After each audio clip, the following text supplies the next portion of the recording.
Market में दो तरीके के ETF देखे, एक जो एक्चुअल प्राइस से ऊपर ट्रेड कर रहे हैं और एक जो एक्चुअल प्राइस से नीचे ट्रेड कर रहे हैं। ETF की रियल वैल्यू कहाँ से पता चलेगी? उसकी NAV से, नेट एसेट वैल्यू। अब वो होती क्या है और कहाँ से पता चलेगी? Let's break it down. हम ETF को हमेशा एक एग्जाम्पल से डिनोट करते हैं, अ बास्केट ऑफ स्टॉक्स। यहाँ पे थोड़ा सा चेंज करते हैं। ETF को हम कंसिडर कर सकते हैं as a holding company.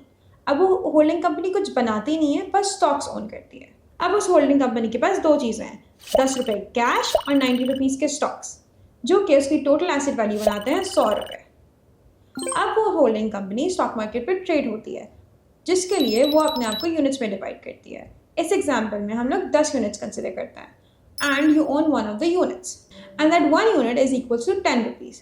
That is total asset value divide by the number of stocks. इसको हम नेट एसेट वैल्यू बोलेंगे, NAV। अब ये NAV ऊपर कब होगी और नीचे कब? रिमेंबर, हमारी होल्डिंग कंपनी के पास 10 रुपये कैश था और 90 रुपीज़ के स्टॉक्स। सपोज हमारे होल्डिंग कंपनी के स्टॉक्स की वैल्यू बढ़ जाती है, 90 से 100 हो जाती है, जो कि हमारी होल्डिंग कंपनी की टोटल एसेट वैल्यू 100 रुपये से बढ़ा के 110 कर देती है, जिसकी वजह से हमारी NAV is equals to 11 rupees. Same case तब भी होता है जब हमारे स्टॉक्स की वैल्यू गिरती है तो हमारी टोटल एसेट वैल्यू भी गिर जाती है, जिसकी वजह से NAV भी गिर जाती है।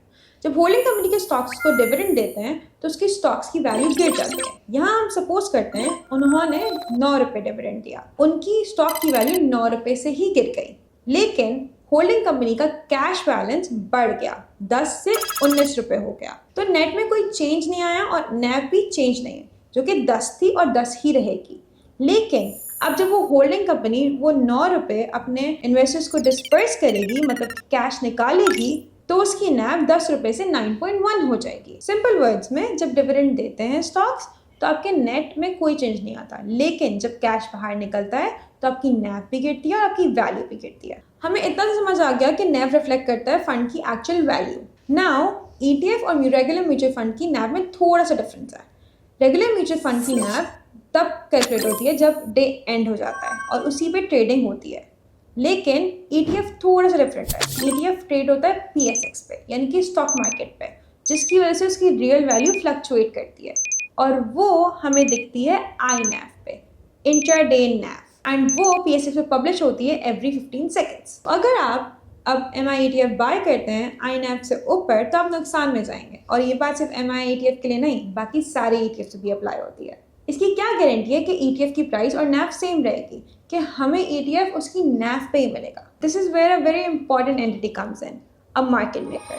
हर ETF के मार्केट मेकर्स होते हैं, ऐसे ही MI ETF के भी दो मार्केट मेकर्स हैं, एक चेस ग्लोबल और दूसरा एडम सिक्योरिटीज। अब मार्केट मेकर की नीड क्यों होती है, वो किस तरह से काम करता है? मार्केट मेकर लिक्विडिटी कंट्रोल करता है और वो बाय और सेल ऑर्डर पोस्ट करता है अराउंड द INAV, जिसकी वजह से ETF की ट्रेडेड प्राइस रिवॉल्व करती है उसकी NAV के अराउंड। इससे ETF की फेयर प्राइस भी इंश्योर रहती है और लिक्विडिटी भी मेंटेन रहती है। लेकिन कुछ सिचुएशंस ऐसी होती हैं जहाँ पे मार्केट मेकर अनअवेलेबल होता है, जैसे अंडरलाइन स्टॉक्स पे सर्किट ब्रेकर लग जाना या डिविडेंड के टाइम पे। उस टाइम पे एंट्री होती है दो टाइप के इन्वेस्टर्स की, एक स्मार्ट इन्वेस्टर और एक ओवर स्मार्ट इन्वेस्टर।